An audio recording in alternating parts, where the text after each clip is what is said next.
Hi, and welcome to Come Play with Meeples. My name is Joe, and today we're continuing our playthrough of the Midnight Masks. So far, Rex and Agnes have found 4 of the 6 cultists. However, the clock is about to strike midnight as we have only room for 4 more Doom on the agenda, and we already have 1 on the occultist, so the clock is getting there. Will they have enough time to find the last 2 cultists, or will they just have to resign to where they are? To find out, let's get started.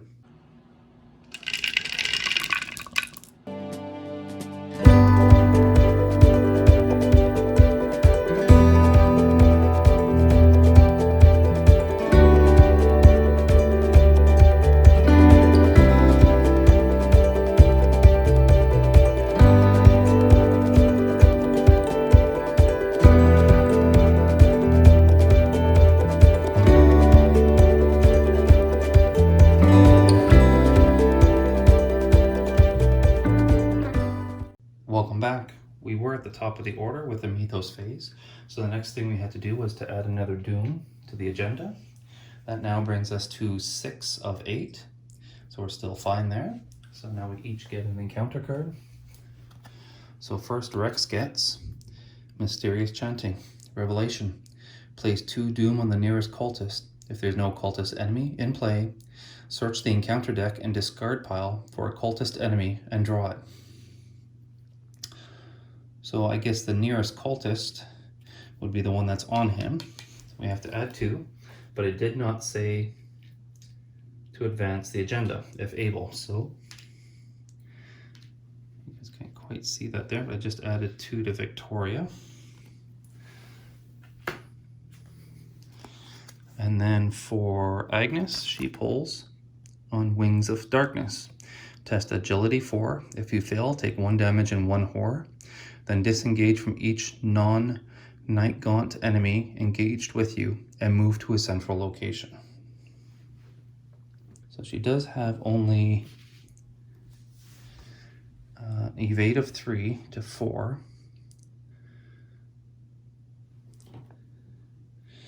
We could make it 4 to 4 with the fine clothes. But there's really nothing else we can do.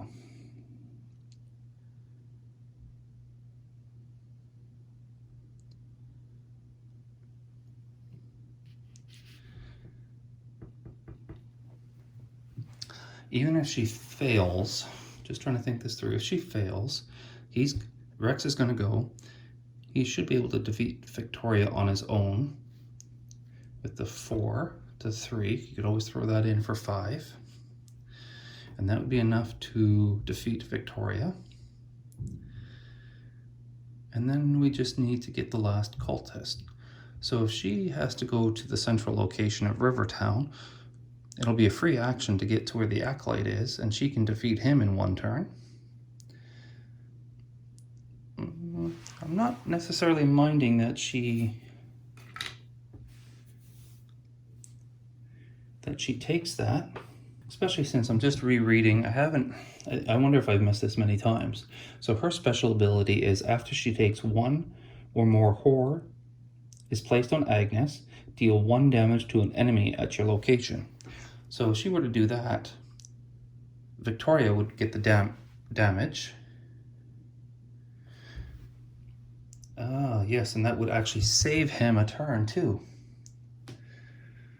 So I think I'm just going to go with this 3 to 4. I actually want to fail here.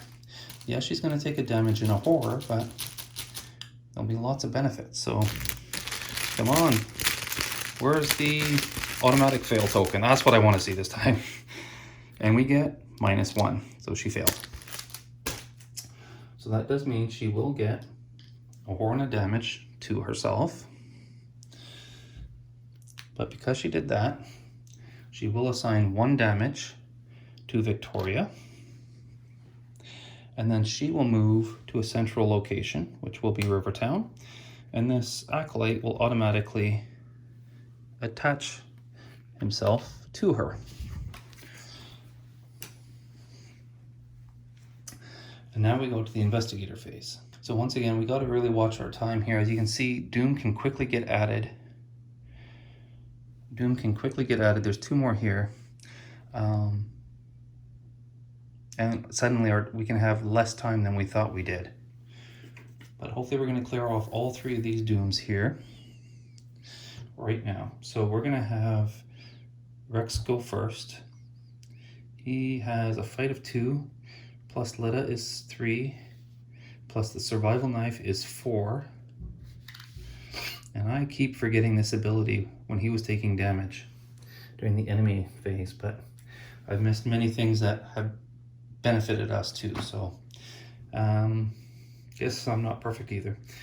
So 2, 3, 4, and we're gonna use this one for 5 to a test of 3.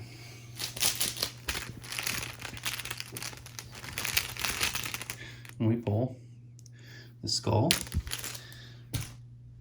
So again, the skull was the one. X is the highest number of doom on a cultist in play. So again, that's 2. So 5 minus 2 is 3 to a test of 3. He still wins.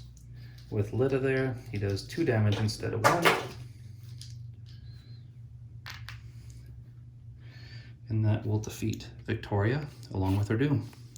We actually have 5 of the 6 cultists. So that was his first turn.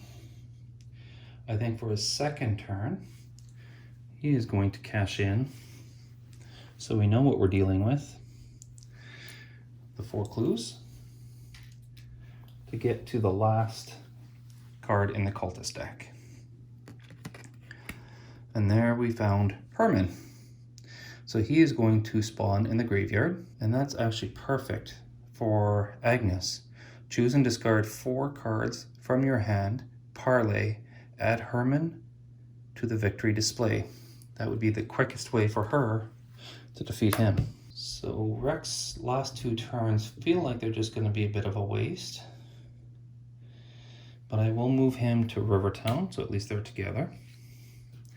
And for his third action, can't really bring him to the graveyard. Oh, he could hit, yes.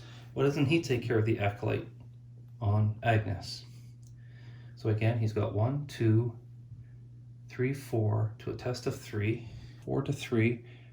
Agnes can add 1 card, so she'll throw this one in to make it 5 to 3.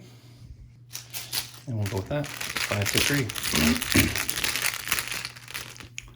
She pulls +1. So he actually defeated the Acolyte. So that will go into the discard pile. And now that is Rex's turn. It looks like we're actually going to succeed in getting all 6 cultists.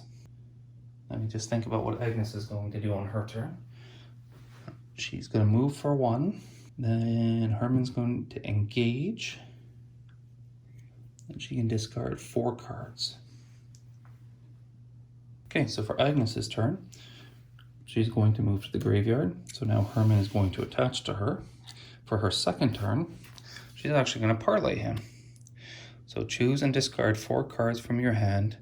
Parlay, add Herman to the victory display. So 4 cards.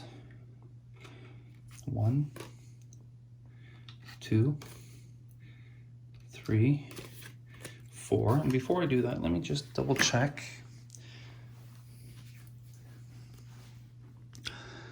Objective: find as many unique cultist enemies as you can and add them to the victory display.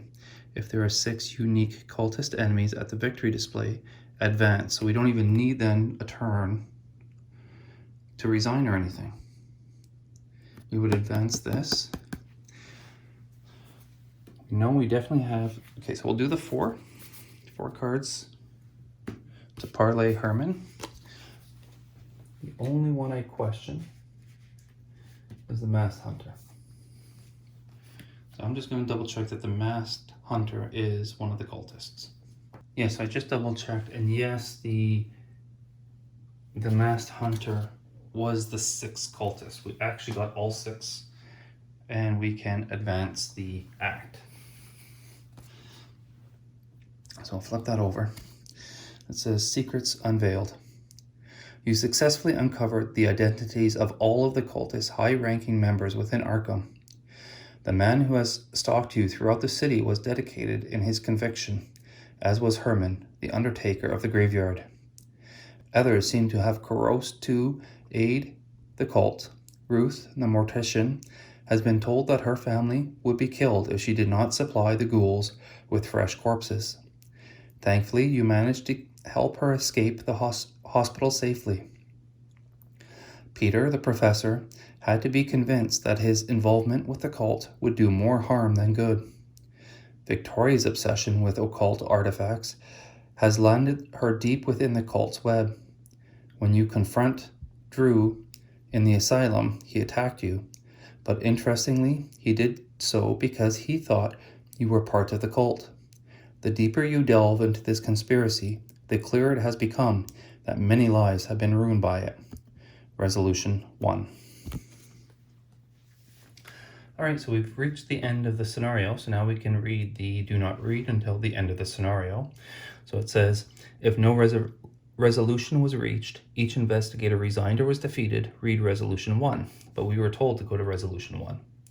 So now here it says, you've managed to obtain some useful information about the cult and its plans. You can only hope it's enough. In your campaign log under cultists we have interrogated, record the name of each unique cultist enemy in the victory display. So then here it says cultists we have interrogated and cultists who got away. So I'll mark all 6 cultists under interrogated and nobody under who got away. So that's going to affect us in the third part of this campaign. So the next part is, in your campaign log under cultists who got away, record the names of each unique enemy still remaining in the cultist deck or in play.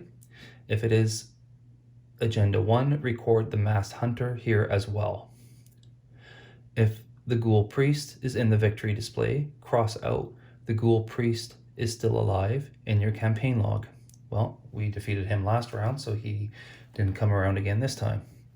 And then finally, each investigator earns experience equal to the victory X value of each card in the victory display.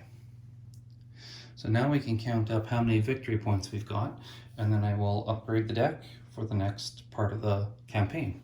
So here we've got 1, 2, 3, 4 victory points there, plus all the ones on these cards. So that's 4, 5, 6, 7, 8, 9, 10, 11. So just so you have an idea, this is a 3-part campaign. Most of the campaigns have 8. You don't normally get this many victory points in a scenario. Just so you know what to expect in the future. Usually it's a little bit more drawn out, but since there's only 3 in this campaign, they've made it pretty easy to get a lot of victory points, so you can upgrade your deck. So that basically means each investigator will then have 11. I spent the 6 last time, and I will set that all up, and then we will continue on to the Devourer Below. I hope you enjoyed, again, this scenario, and join us next time as we continue our playthrough of this campaign, and come play with Meeples.